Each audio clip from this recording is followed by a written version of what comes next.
Hey, and we're back with part two with my conversation with Sarita. In this episode, we're going to dive into entrepreneurship or her journey into it. And I was very fascinated to what actually happened along the way. Now, I've always had this dilemma, and maybe you've thought about this too, but I always have this gripe when people say, follow your passion. I'm like, how do you follow a passion? For me, I never was able to do that. If I think about all the things I was passionate about, I could never turn it into a business. But often I thought about what do I feel I want to offer in the world? What can I bring a solution towards? So I defined it as a sense of purpose. Now, listening to Sarita, I found our conversation leaning into the same way. So we did dive in a little bit about between passion versus purpose. And I'm curious to know what you think about that. So enjoy this week's episode and do give us a like or a share to someone. It does help me get this podcast in front of different audiences, but also it hopefully helps someone out there. That's the whole point of these wonderful conversations. Enjoy this week's episode. So beyond all these layers and layers and layers that we have, you have done some pretty impressive stuff. Actually, you've done something that my feet would say, thank God. Oh, tell me. So what has your journey been like? Because so far, having all these different cultures, coming to do what you're doing, because I didn't want to reveal it. I want you to share with my listeners what you're doing and how on earth you got to it. So I founded a company for medical socks against bunion. Bunions is the deformity of the big toe. And it can cause some pain, but it doesn't have to. But if you don't prevent, the big toe is leaning more and more forward to the other toes. And we're trying to prevent it. And we try to reduce the number of surgeries per year. And bunions, usually most women are affected of. So we have, out of 10 people, 9 women who have a bunion. And then every third woman in colder countries have a bunion. And that's something, nobody's talking about. And I had strong bunion pain as I was working for the justice. And I was always wearing high heels. So my toes were like squeezed together to a point where I couldn't walk anymore. So I was like, I need those bunion socks in order to wear them on a daily basis and to prevent that type of pain. And when I thought about it, I knew exactly what product I needed, and I couldn't find it. And I was like, oh, okay. So I started to research maybe in Europe, maybe in the States, and I couldn't find that product. And I was like, that's so random because we have 8,000 makeup brands, shampoo brands, and body lotion brands, but nobody is taking care of the feet who are actually carrying us through life. So I was like, okay, there must be a reason. And then I started, looking into patents. So maybe somebody patented the idea, but nobody wants to touch it. Yeah. So after realizing that that product hasn't been patented, I was like, okay, this is something I really, really find so important. And that bunion pain really limited me in my daily routine, in my daily life quality. It was so bad that I was like, okay, I would definitely want to, give it a try if technically that is even possible to create, because we're working with high-end medical silicone attached to cotton, and I wasn't even sure if that's going to last. So that's how I started with the research and development for the first couple of months, and gave the socks to all my friends to test it and give me feedback. At some point, I've decided to apply at Shark Tank Germany. In Germany, it's called Die Höhle der Löwen. Yes. And I remember I was again in South Africa living my life, and then they have accepted me. So I did my pitch from Cape Town, and they said, you have to come to Cologne for the pitch. And then I flew back to Germany, and they offered me 2 deals, which I was very happy about. By the way, the pitch went for 3 hours long. So usually 3 hours? Yes. I only see like 30. We only get to see like 5 minutes. Correct. So Exactly. they cut it up to 5 minutes. So, the audience assuming is like you're walking in, wanting 150,000 euros and you get them in 5 minutes. Yay. Yeah. But I must say, it was one of the best experiences, really, like going on there. I was the first Black female founder in Germany. Well done. Thank you. Attending, and they were super lovely. They, showed high respect for that medical part, and it was beautiful. I loved it, and yeah, ever since I'm running my company. I'm going to tell you. I'm going to get confession time. I'm going to confess here. I love high heels in my days because when I used to wear high heels, I felt like I owned the room, right? But the pain was excruciating from the front of my foot all the way to the underneath of my foot to the back of my foot. And I used to think, why are we really torturing ourselves? Because if I looked at the shoes that we're supposed to wear, they're so ugly. I'm like, I don't feel like I own the shoes. I don't feel like I own a room with ugly shoes on, right? So we end up wearing these shoes. And then it got me thinking when you and I were talking back to this moment, right?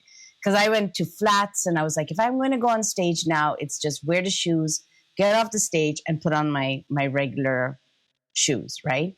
But I realized that people do perceive you for having these fashion heels, but at the cost of bunions, right? So do you think there's any way that we can evolve with the bunions from bunion socks to bunion shoes free also at some point? So there's a lot of information and a lot of questions. I will try to break it down.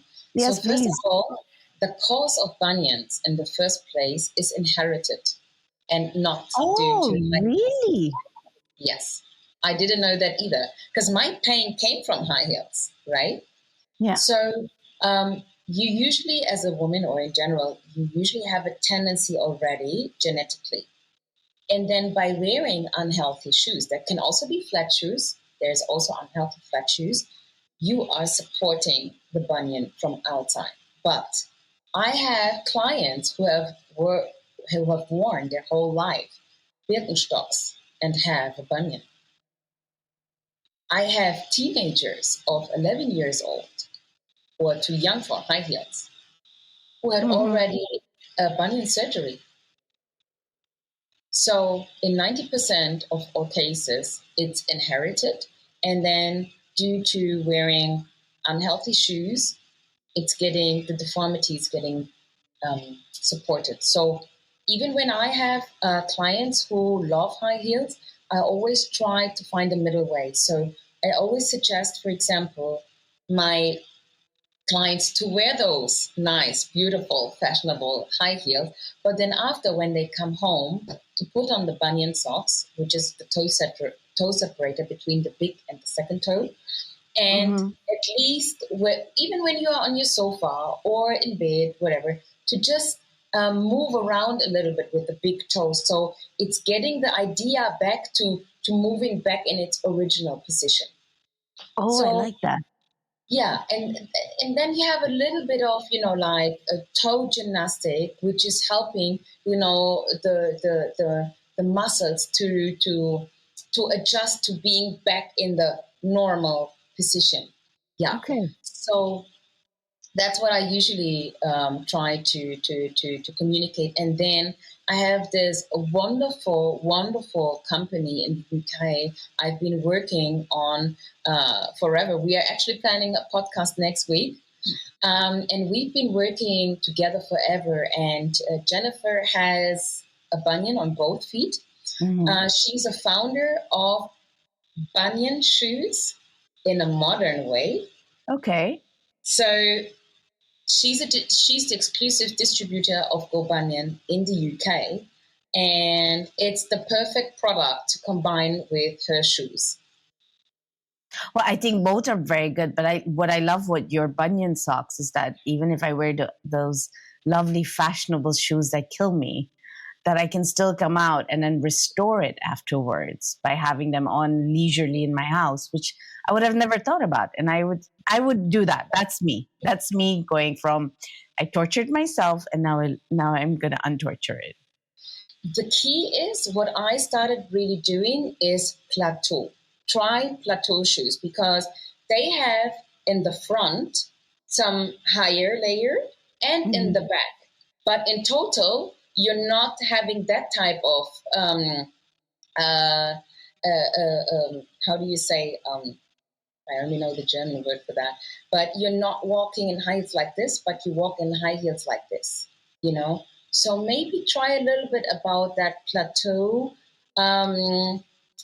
shoes where you still have that. You're so much taller, but you're still comfortable. That's what I do nowadays. Oh, that's very interesting. I know it sounds very strange that we're talking about feet, but I do think feet are very interesting. It is. I mean, you don't realize how feet is culturally related or how feet is related to gender also. So my question to you was, how tough has it been to be in this? How tough or how easy has it been to step in this industry? Oh, it's been very difficult. It's been very difficult because you have competitors who are like big major companies and you're coming with a new product which is either half the price or so much better in the functionality. So people don't want you in the industry, that's for sure. And it's very difficult to find the right distribution channels. So the target group is big, but like when you have such a product, and you may have some features which other products don't have, and you're trying to position yourself in a completely new way, it's definitely challenging. So in an ideal world, or in an ideal moment right now, okay, if you wanted to work with a company today on the Bunion socks, which would it be? There's only one answer to that, and that's Nike. You want to work at, should we give a shout out to Nike and ask Nike to get in touch with you? Yes. So if anybody in Nike, if any of the audience is listening, if you know anyone from Nike, please get in touch with us. There you go. So is Nike who you'd like to work with? Yes, 100%. Why Nike? I just love that. I like the branding. I like, basically, when I started with my company, I was like, I literally said to myself, just do it. Back in the days, I wasn't aware that stronger brand. Yeah, that these Bunion socks are a medical product. So I just started and I thought it's a lifestyle product. So, and then through the process, people said, no, you cannot just import. Like, you need a license for a medical product. I was like, no, it's not a medical product. You see, I just move with the bones and that's it. And I said, you just said it, you're moving bones. So I went through that whole process and I'm not sure if I would have done it knowing what is waiting for me. But I love the way I was like, just do it, just start. And I did it. And it's just so satisfying knowing that, I've helped over 150,000 women so far with their Bunion challenges. And amazing. Since the product is a sock and it's not visible from outside, Nike would be, that brand who I personally identify with. And I already have first basketball players being a testimonial for Bunion, and it's a game changer to them. So yeah, Nike it is. All right, so we better make sure somebody's listening from Nike. Who's got this? Why not? I mean, to me, I never thought about it, and I was having a discussion with my friends. I was like, oh, I met this amazing woman. She works with Bunion. She does socks. And I was surprised how many, even men were like, yeah, I suffer with this. I struggle with getting the right shoes for it. And I live with this pain. I was like, my God, this is like this was a silent silent pain that we walk with, literally walk with, and we don't even know what we're walking with. So, No, wow. it's major, and you touch such a triggering topic here, because people really go through things. Or you have a son whose mother has a bunion and it's been all life listening to her foot pain, where there are solutions, So it really like the like living with bunions, not just from an aesthetic point of view, but it can also be, so painful. It's a big struggle. And, even after surgery, the bunion can come back. So even after the surgery, There's no guarantee. Oh, because Exactly. it's hereditary. Exactly. So even after a bunion surgery, you have to use products to make sure that the bunion isn't, coming back. I would have never thought about it that way. I mean, you really opened my eyes about bunions. And to me, I don't think you ever imagined yourself getting into this. No. My friend once said, "Do you realize you've been complaining about your foot pain for 10 years before I started going?" I was like, "What?" No. And she's like, "Yes, back in the days, when we were in the club, you were complaining and you put toilet paper in between your toes because you couldn't walk anymore. You don't remember that?" I'm like, "What?" 10 years before I started. So, yeah. I would have also not thought that there is not such product, And I mean, I started when I really reached my point where I was like, I can't handle this anymore. I don't want to handle it. I don't want to deal with it anymore. I need something which is, easy to integrate in my life and to not think about it anymore. Really, it was bad. You hit on something very fascinating, right? I hear in the whole industry, everybody would market this thing of like, follow your passion, follow your passion. And everybody's trying to do the things they love. But I always notice that the ones that succeed come from a place of pain. It's because they had their own problem. They couldn't solve it. They were just struggling, had enough, said, all right, I'm going to do something about this. So it's a different kind of passion, but it's not the passion of like, this is what I've always wanted. You know what I mean? Mm-hmm. And I'm listening to your story and I'm like, that's exactly what it's been for you. Mm-hmm. And then as we were talking about values, to me, my mom is a translator. So to me, language was always so important. That's also how I felt so loved in Macedonia. The way, they're talking to children. It's very similar to Italian or French culture where, like kids are, so like they're the center of everything. And people live by that. And I enjoyed that so much. So language was always so important to me. And then, speaking fluent Macedonian. My Macedonian is better than my English. And then, speaking German as well. And then taking their German communication skills in addressing problems and issues and, being very solution oriented. All of these things played a very big role. And I always asked myself, where are my strengths? Okay. And I was like, I'm actually good in sales. I'm good in like talking. I love to socialize. I love to show people, interesting things, etc. So that's my thing. So I was like, and I want to help women. That was my major thing, because I saw, again, in the Balkan with my Macedonian family, how my auntie was having bunions forever. And she just lived with it. And I couldn't accept it. I really couldn't accept it. I'm like, this is not only because people lived a certain way. It doesn't have to mean. It doesn't have to mean that we have to continue like this. And I wanted to prove it. That only because you have a bunion doesn't mean you have to have pain. Sorry, no. And that was just one example of how, let's say, even my Macedonian family always lived with the pain of back pain, lived with tooth pain or whatever. They just lived with it instead of saying, hey, what is actually there? What can I do to actually, and then internet was already around. And yet there are possibilities for foot gymnastic against bunions, etc. So there are alternatives. So I thought the best way to prove that is to show it.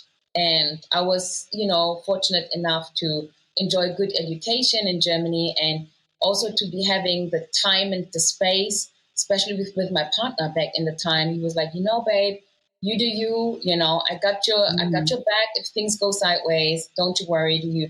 And I think that's also something not a lot of women of color get to enjoy, where they have space for creativity, space to create, space to explore themselves. So if I wouldn't have had that, I'm not sure if I would have had Bunion today. So where do you see yourself going forward now? Because now you're in Dubai. It's a new, again, a further. I think it's a new word I've created. It's like a furtheration, not a futuration, but like you're going further. What's next?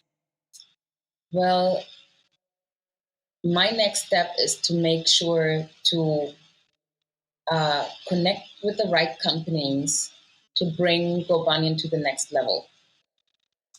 All right. Nike, hurry up. Exactly. Yeah. That would be something. I would really love to share my story, and even the topics we've been talking about today. I would love to, talk that on massive platforms and just encourage, people to think carefully what they wish for. But if you have a passion, if you are passionate about a topic, whatever it is, trust that gut feeling, and whoever gets in your way and saying maybe, and putting their doubts which they have for their own life onto you, just be stronger than that. And it doesn't have to be entrepreneur life, because it's not always just roses, etc. It's really tough, and it's also not for everyone. And that's good that it's not for everyone. So when I talk about passion, I really mean that thing what makes you wake up in the morning and gives you a good feeling, gives you your purpose. So that could be anything. It could be also just a hobby, Is it a good feeling or is it a good purpose? Because those are two different things. It's a good feeling. A good feeling? I find it interesting you saying it, because for me, I feel it's purpose. It's very interesting. Yeah. I feel for me, but I'm just talking from my perspective here, is that when I know that whatever I'm creating is almost like a little bit of a legacy you leave behind to help the future generation go forward. So it's not about leaving the me, myself legacy, but it's about leaving something behind that somebody else can work on it and then maybe take it further or make it completely different.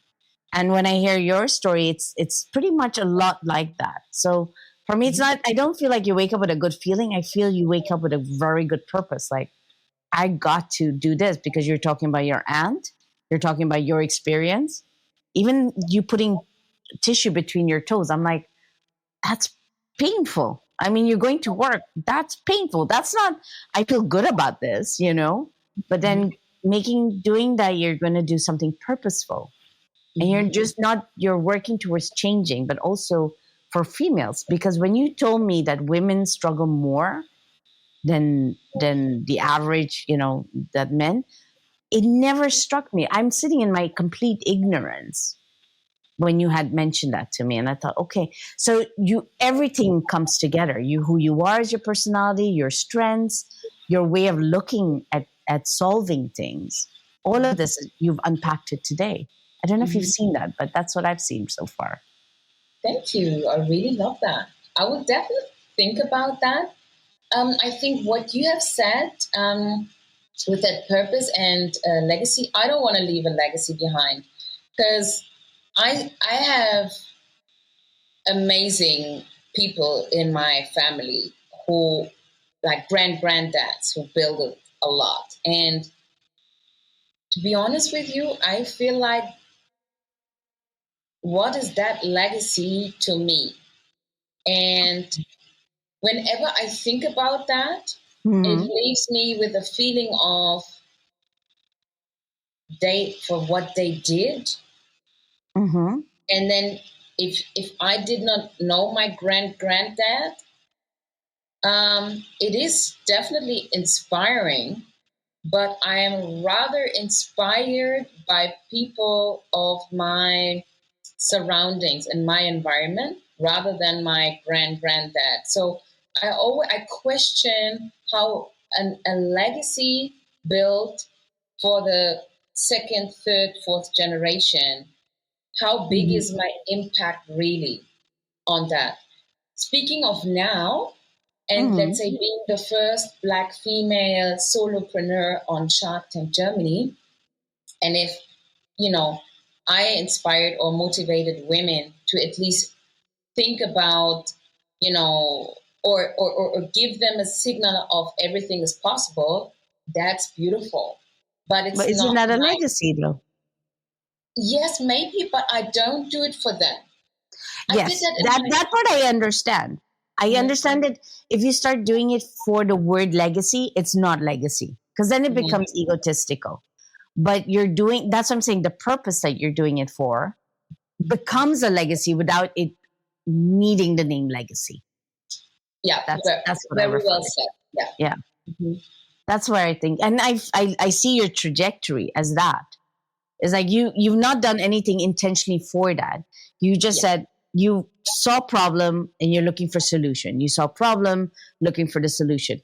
And then that drives you to the next step, to the next step, to the next step. And I You know? enjoy it. Oh, I love finding solutions. It's so sexy.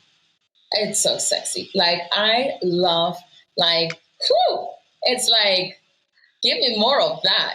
That's why I said even in the beginning, like overcoming difficult situations in families, in friendships, and then growing stronger together, having a better understanding of one another. I'm a big fan of that. And then my friend circle and me, we love gadgets. We love everything. We love biohacking. We love everything what makes our life easier. If it's the bag holder you can put on the table, with that little thing. We love things like this. And being part of, a solution, that definitely gives me a great feeling. So I'm sexy. actually I'm going to leave this conversation where it is only because I love this sentence. Problem solving is sexy. Yeah, Redefine it. Done. I love it too. I never thought about it that way, or I never expressed myself before, but yeah. And there you have it. What did you think about turning a problem into a solution? That's one. And then turning the solution into a business, which is where I would break it down. It got me thinking about one of these pause phrases in my books, and actually it's in all my books. It's one of the things I firmly believe in, which is every time you face a problem, it is the solution is in the problem. And Sarita effectively found a way and was able to take it one step further. And isn't it amazing? She broke layers and layers by getting it all the way into the Shark Tank Germany, by having the courage to step up and step forward, where many of us as women, we freeze at that. I know I certainly froze for a very long time when I had to wonder, could I even go on a TEDx space? I haven't had the courage to even put an application through. And so I admired her courage to always step it up and do something about it. And I would love to invite you to that conversation with yourself. When you look into your life, do you give yourself enough space to take that courage? And what is it that you would do to grasp it? Thank you for joining. And listen, if you really enjoyed the show, I would really appreciate it if you could share this out with your network or with somebody who could really find use of it.